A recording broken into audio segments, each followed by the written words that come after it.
guys, Julia Trigstead here. Late night dinner. Sometimes it just gets really late.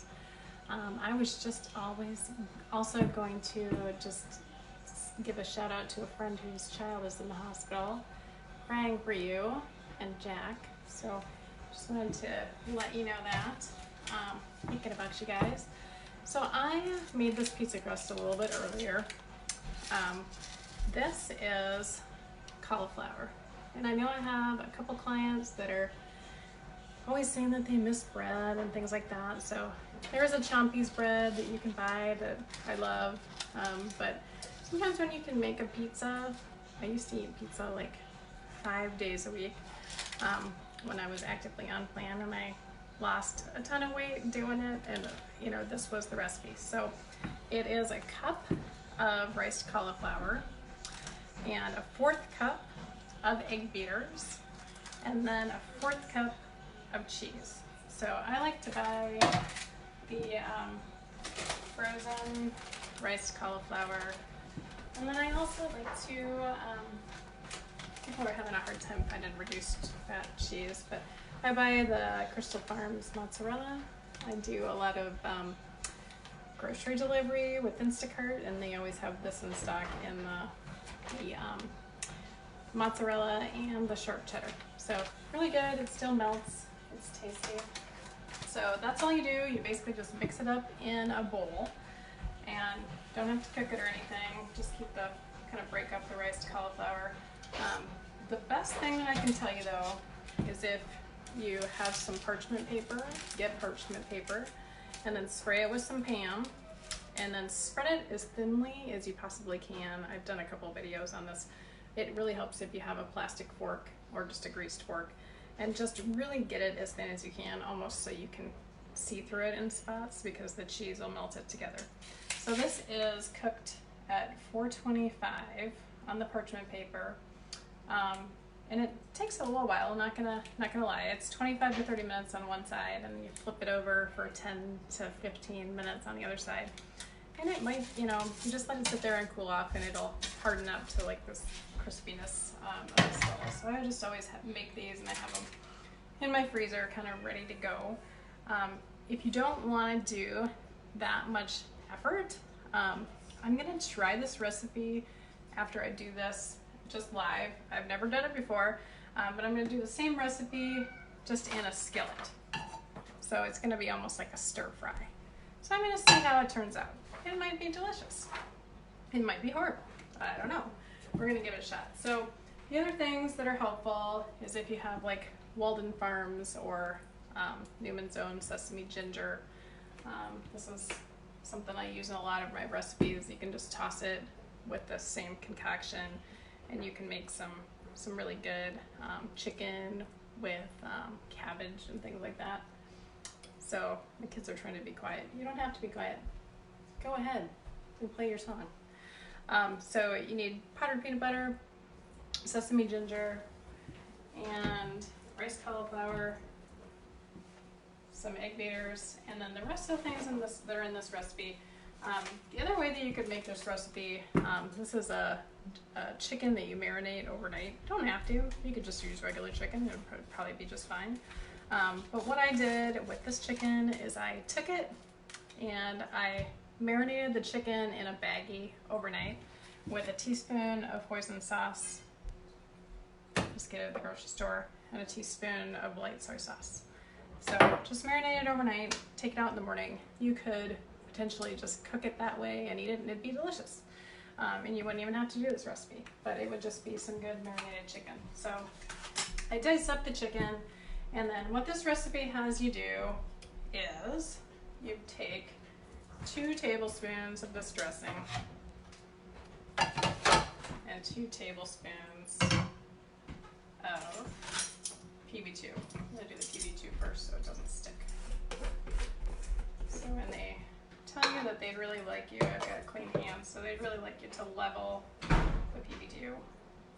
So you're spot on with how much nutrition goes in here, so you don't need too much PB2. So 2 tablespoons of PB2, and then 2 tablespoons of this sesame ginger.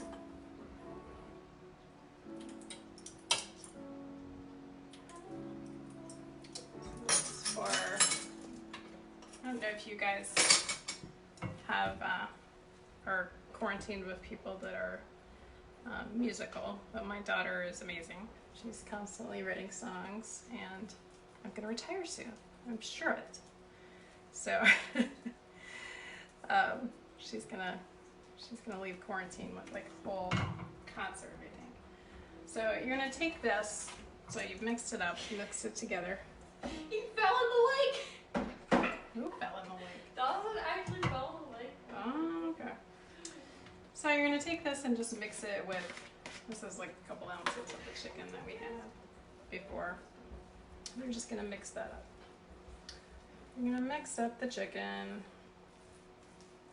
It's a little bit of a thick mixture, which is fine.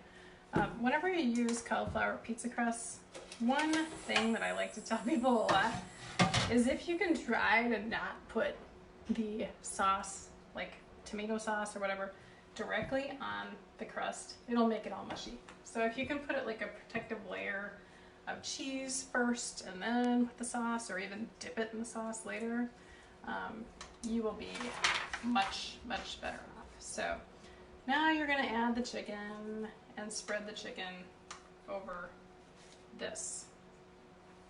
I'm just gonna kind of dump it and then use my plastic fork to kind of spread it around.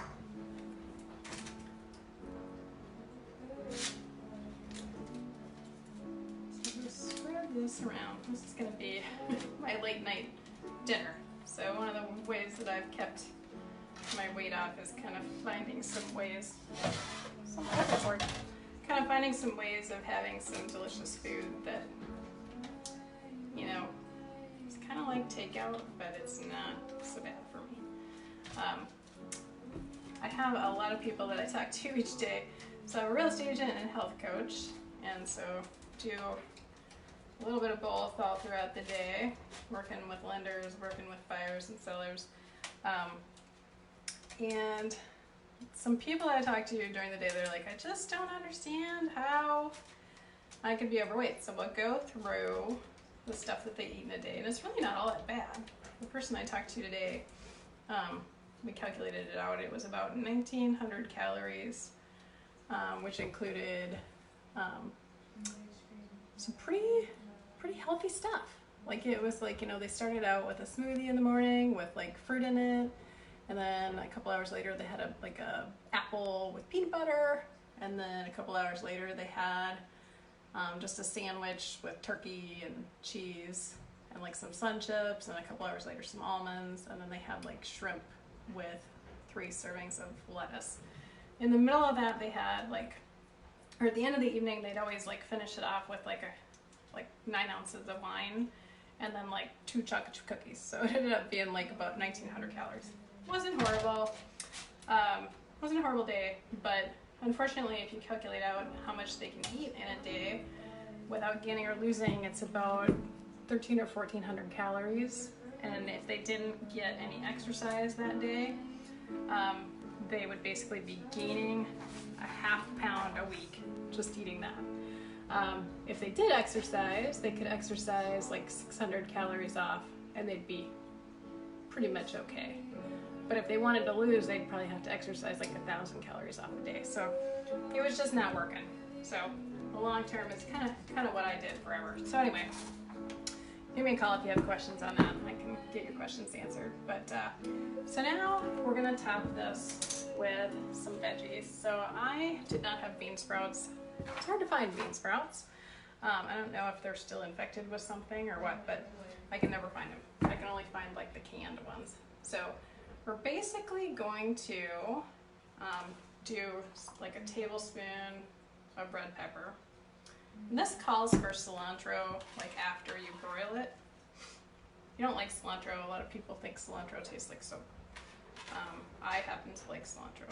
So It's a chromosomal thing. is it a chromosomal thing? It's one allele. Really? Yeah, it's recessive. Huh. So I decided to replace it with mushrooms, which isn't really very tied out, but I decided canned mushrooms were just gonna be what was happening. So, canned mushrooms is going on my Thai chicken pizza. And then have green onions. Rob, you would hate that. You would omit the green onions if you're watching. So green onions. It's kind of pretty. And then you can top it with the cheese when it's all said and done. So that is gonna be my pizza. And then after, so you're gonna broil this. It says 5 minutes. My broiler always kind of overdoes things, so I'm gonna do this after I get done with this live, and I will keep an eye on it so I don't burn my pizza and cry.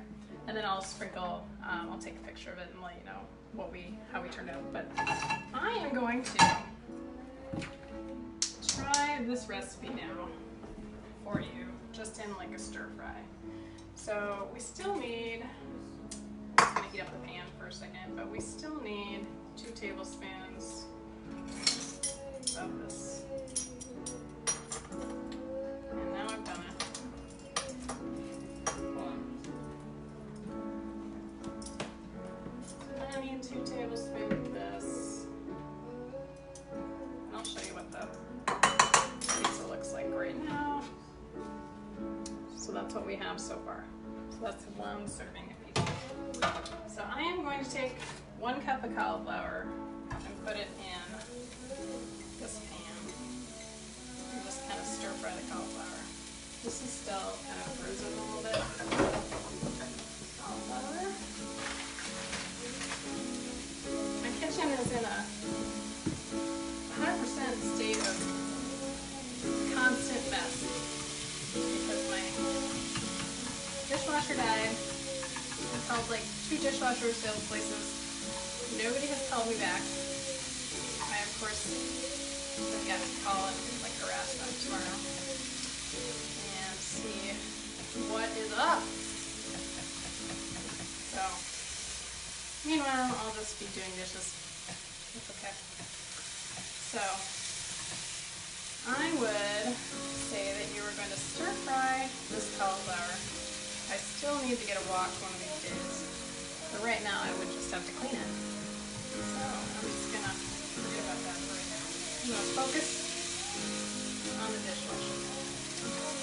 So, if you have raw chicken for this recipe and you hadn't cooked it, I would just take the chicken, take like 3 or 4 ounces of chicken, dice it up,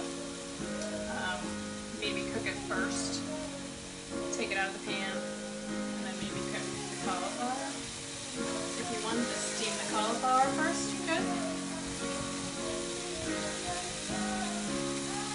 Like I said, I don't know if this is going to turn out or not. I just decided some people that do not want to go through the time of making a cauliflower crust pizza. Now there's a couple other cauliflower crust pizzas if you do not want to make them that are really good. Some of them are worse than eating bread. And I always talk to people and they're like, oh, I'm eating cauliflower crust pizza. Well, there's like more carbs in it than bread. I don't know what's going on. But so a true cauliflower crust pizza should not have very many carbs in it. So turn it over, look at what you're eating. You can eat like, I think it's like half of a real good pizza. That's not cauliflower crust, that's bean crust. You can have outer aisle, which is a good one. Actually pretty healthy. They make some little sandwich things too that you can just put in the toaster and toast. I like those. I'm a fan of those.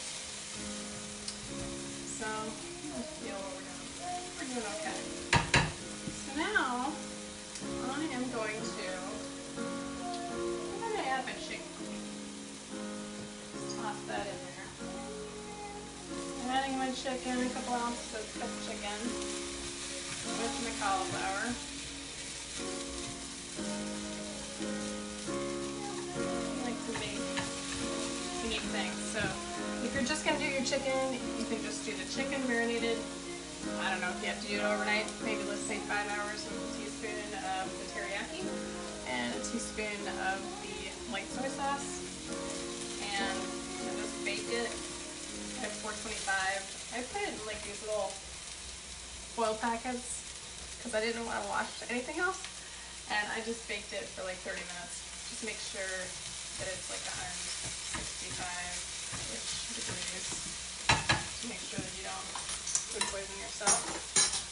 Get like I just shoved a little thermometer in there and make sure I was good. So I'm once again gonna stir up the sesame stuff. The sesame ginger Newman's Own or Lone Farms. I'm just gonna kind of throw it in here. No, I am not making cashew chicken.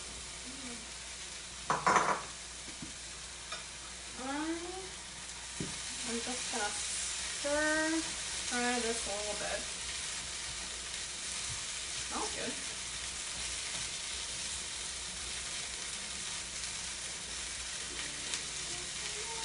Smells very good, actually. Smells like ginger and sesame. I'm gonna serve this to my daughter and see. My kids are like hobbits. They start eating at all hours of the night. I don't know if yours do that. So then I'm gonna put the red pepper in here. And I'm gonna put the green onion.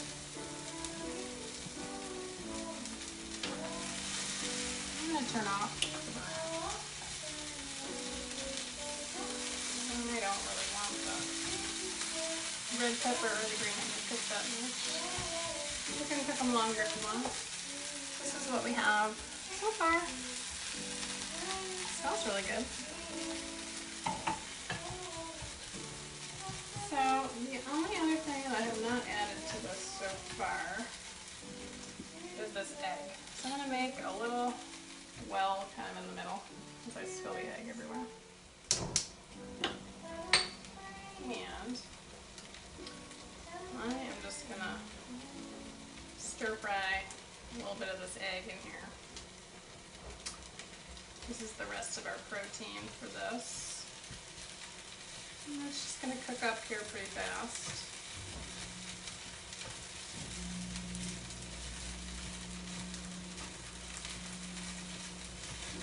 Like I said, we're just making this up as we go along tonight.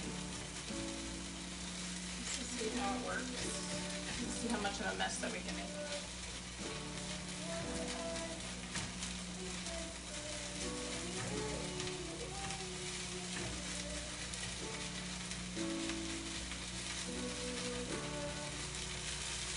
My daughter is singing in the background.